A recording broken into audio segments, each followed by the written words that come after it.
welcome to another episode of Literature Podcast. I'm Joanna. And I'm Mich, and today we have two wonderful guests with us. We have Christina Frey and Howard Shapiro. Hi, how are you both doing today? Welcome to our show. Thank you. How about you? We're doing really well. It's the end of December. Busy. Yeah, we appreciate the opportunity to be on with you, so thanks for having us on. Of course, we appreciate you guys coming on. All right, so today we're going to talk about your graphic novel, Kate's Really Good at Hockey. And just to give our audience a synopsis of what it's about before our questions, this novel we get to follow Kate on her journey to an elite girls hockey camp in Denver. Kate is excited about this opportunity, even though she is disappointed that she will have to stay with her grandmother, who doesn't care about her becoming a professional hockey player. Between the rivals of her camp and a huge family secret, Kate's summer turns out quite differently than anticipated. All right, so we're going to be asking you guys both some questions about the novel and your writing process. Okay. So let's just jump on in. All right. All right, so what inspired you two to write a graphic novel as opposed to a traditional novel? Well, I'll take the first part of that. So the idea actually came from this book that I did, a self-published book I did, a kid's picture book back in 2007 called Hockey Days. And it was about myself and my dad after he had passed away, and how hockey brought us together through a lot of traveling and just, sort of things you had to go through back then in the U.S. when, not in Canada because there's rinks everywhere, but in Pittsburgh in the early 80s, there were maybe 3 or 4 rinks in the whole area. So, just to go to a practice would be like an hour and 15-minute drive. So, so when I was at high school age, it really helped us bond. So I wanted to retcon it and have it, instead of a father, son, grandfather, have daughter, mother, grandmother. So kind of flip it around that way. And so I had the idea, and I went to Christina, who I've worked with for many years, who's the best editor I've worked with, and we just had a synopsis, and we just kind of attacked it from there, and it was a really wonderful working relationship, and we got it done really fast. This is the 5th graphic novel I've done, and usually they take anywhere between 1.5 years and 2 years. And this one we got out in probably like 8 months, so it was a great team effort all around. Yeah, absolutely. Do you prefer writing graphic novels opposed to regular novels? Like, have you wrote a novel? No.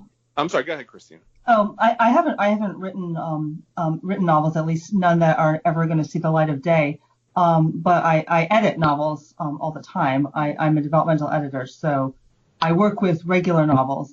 This was a challenge because there's a lot more than just the words to a graphic novel. When it comes to developing a story, the paneling, the art, they all play a part. Even the staging plays a part. So it was enjoyable. I feel like I probably enjoy reading novels, but writing graphic novels a little more. Yeah, I mean, I've done a middle grade novel, kids' picture books. I did a biography. So I got the idea to do a graphic novel probably about 8 years ago from going to a library, a school. I do school visits every now and then. And the librarian there told me, he said, we can't keep these on the shelves, especially for boys, because, boys are usually, reluctant readers. And so the light bulb went above my head to try, because I didn't really know much about graphic novels. I knew like 300 and some of those which were kind of hyper violent and things like that. But then when I went to the library or public library here, there was they cover all subjects and all art styles, and so it was kind of a revelation. And so I've been doing them since. So that was 2009. So it's really, at this point, it's pretty much all I can write. They're fun. I mean, what Christina said is exactly right as far as it's not just a kind of a straight novel where it's like the way I write is visually has a visual element, so it works pretty well because I kind of play it out in my mind first, so it makes it's almost like you're doing a quasi script, giving the artists cues on where to how to set the scenes up and all that. So they're fun to do. They're fun to write, and they're fun to read as well. Mm-hmm. So, how did the writing process go with having to explain what you want to an illustrator? Yeah, so I'll take that one real quick. Sure. Christina can follow up on that. Yeah, I mean, like I said, you're kind of just giving them cues on. This one was a little different too because there was a lot of hockey action, and the illustrator, who is actually from Chile, had never really heard of hockey, let alone illustrating. So, what we ended up doing, and this is the same process I've had with the other ones I did, is you end up, sending a lot of illustrations or pictures. Okay, this is how this looks, and this is how this character should look like, and you end up sending a lot of, you do a lot of work up front so that when they start the illustration or start the sketches, that it's, it's kind of like hopefully a simple process after that. But it's a lot of, I mean, we were pretty lucky too because, Jade, who was our illustrator, really picked up on things really fast, and she would sketch things out first. If we approved the sketches, then she would go to do the final work. So, I mean, I thought it went really well. Yes. Christina can add.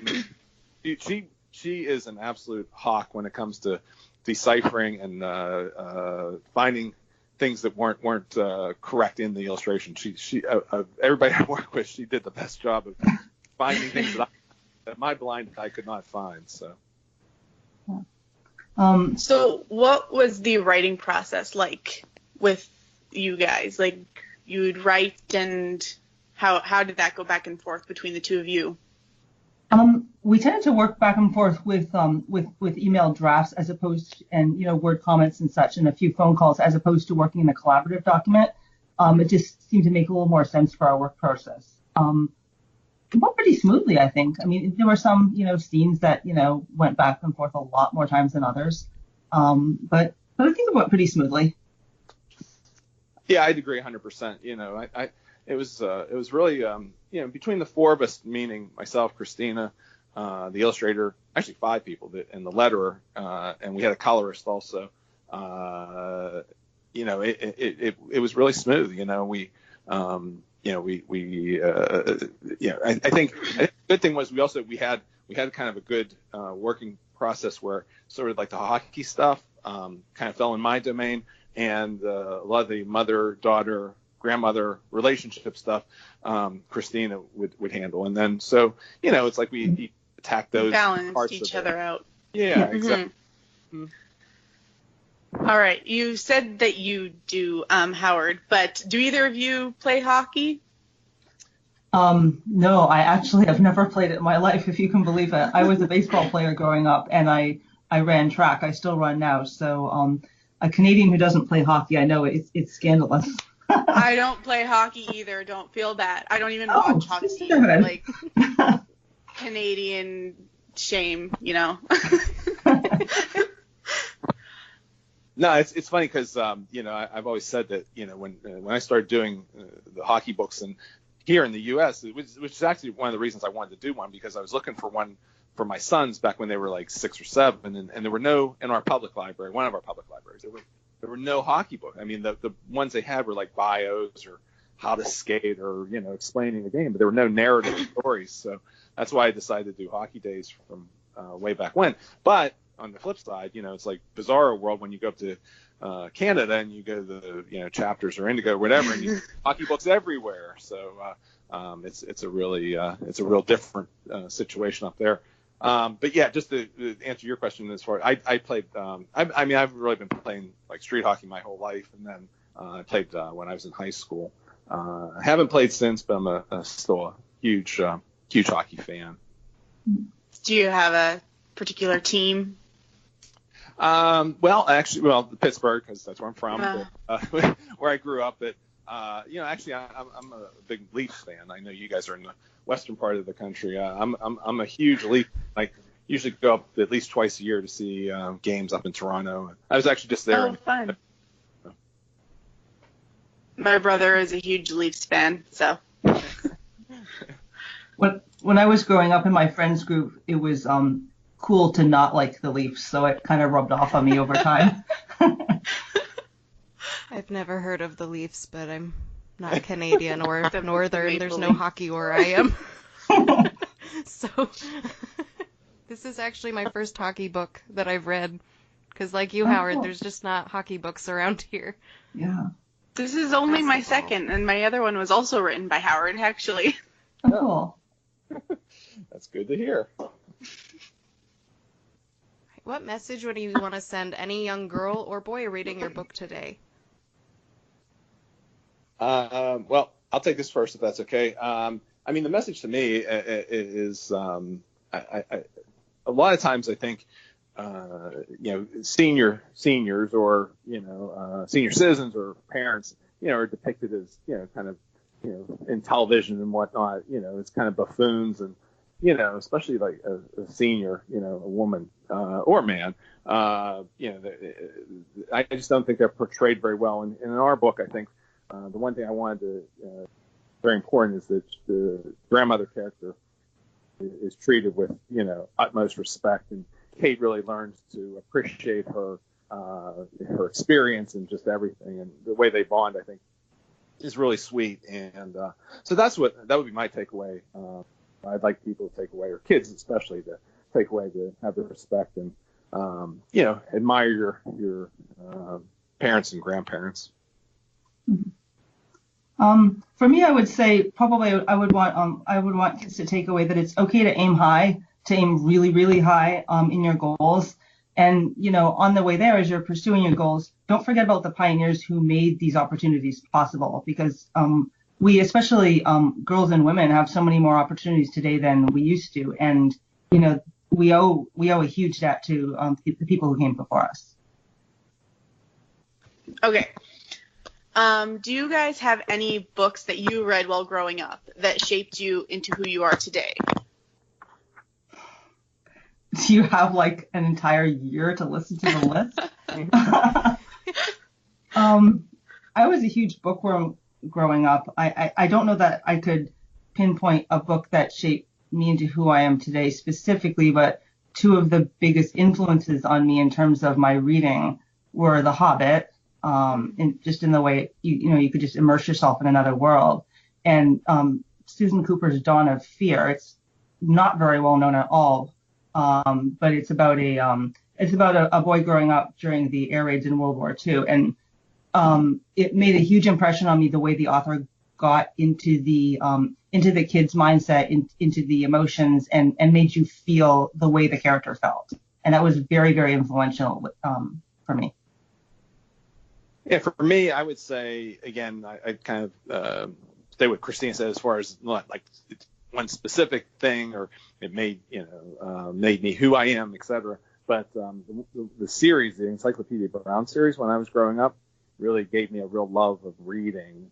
Same with Spider-Man comic books, where each month, or like when we had the bookmobile come around in our area, I'd have to go and get whatever Encyclopedia Brown book I didn't read, and comic books, like each month, get the new Spider-Man comic book coming out, that kind of thing. So that really, I developed my love of reading then.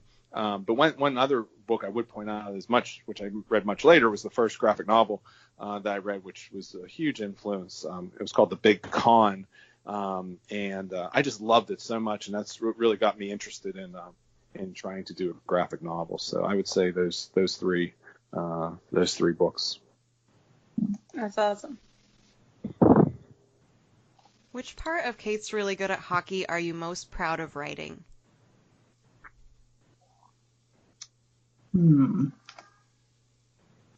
Which scene or which aspect? Either or both. I would say the aspect I'm most proud of is that the characters aren't perfect. They mess up. Even the adults, they mess up, and especially the three family members, Kate and her mom and her grandma. They're able to to admit to it, to say, hey, I messed up. Even the adults to Kate to admit what they did. And to move past that and to have relationships that aren't perfect but that are still loving. Yeah, I'd agree definitely with that. The specific parts I loved, there was the one part where Kate kind of slew foots, which is a really vicious penalty in hockey. Is when you kick the opponent's leg out from under them as you're behind them, so you're basically tripping them with your foot. It's a suspendable type of penalty, and Kate does that, and she thinks she's justified because the girl who she did that to was kind of bullying her, and it's her big rival in the camp. And I really love that scene because then she goes and the coach really reams her out, and she's sort of at a crossroads at that point, and she's like, well, I want to quit. And I just love the way that scene played out. I thought that was a really cool scene. And there's and then two other parts real quick. There's a scene where Kate finds out, spoiler alert, that her grandmother was a very famous hockey pioneer, and just the way they sit and they're talking on a couch, it's just really sweet. And then there's an illustrated part right towards the end where one of the bully in this story, her big rival, is photobombing. It was really, really well done by our illustrator, photobombing a picture they're taking at the end. And it humanizes her a lot, and I thought she really did a wonderful job. I don't even think we gave her direction on that. I think she just threw that in. Yeah. So that was I love that part too. So, but yeah, I mean, just overall, I mean, for anybody listening, it's just a really sweet. I mean, I read it and I tear up to this day. I mean, I've read it at least times, and it really it's a really wonderful, sweet story. Mhm. Okay, so the last question we have is, did you always have it in mind that Kate's grandma was going to be sick? Like, I'm very close with my grandma, so that whole section made me tear up because my grandma also had cancer. So it was just like kind of a question of, was that something that was always on the mind for the book, or? Yeah, I think ahead. that was the plan going in, wasn't it, Howard? Yes, yeah. It really was. I mean, and what Christina did brilliantly is we got like 3/4 through, and then we realized we have to have this and this happen. 3 major things happen in a very short amount of time, and it's like, how are we going to do that? And it was on her part a very masterful job of kind of tying all the loose ends up. And but that was the one that I thought was very strong, that I wanted to keep in there as far as her having this secret. And that's sort of again one of the themes of the book is family members keeping secrets from each other. And so yeah, it was and actually in the original synopsis we actually very sad I killed her off, and then Christina had the brilliant idea to not do that. So it worked out much better that way. I tend to have a fatalistic view sometimes with the books I've done, and so it worked out really great. I think it came out better than I could even imagine. Well, it's a fantastic book, and you guys deserve to be really proud of it. It's such a great read. It's so fun. And my daughter is actually going to be picking it up next week. She asked if she could read it, and I said absolutely. But those are all the questions we had for you today. Is there anything you guys would like to add for anybody else listening? Just on my part, I just say that the book's on Amazon. It's in Canada available at the Indigo stores or their website, and also at Animal Media Group. That's our publisher, animalmediagroup.com. So you can get it there, and or any of the usual online, Barnes & Noble, etc. They'll have it there as well. And the links for that will all be posted below also, if anybody just wants to scroll down and click there to buy that. We also have listed below your Facebook and Instagram, which is under Animal Media Group, and the Twitter under animal_media, which will also be listed below. If you'd like to get more lit, be sure to subscribe to our podcast on Podbean, iTunes, Spotify, Castbox, or anywhere else you listen to us. All of our other social media is also linked below. If you liked this episode, please be sure to give it a like or rate our podcast. It really helps us to keep doing what we love. Thank you so much, Howard and Christina, for joining us today. Yeah, Thank you for having us. Appreciate Thank it. you. It was a lot of fun to do. I appreciate having us on, and it was a lot of fun. Thank you for everything. Thank you so much. Until next time. Bye. Bye.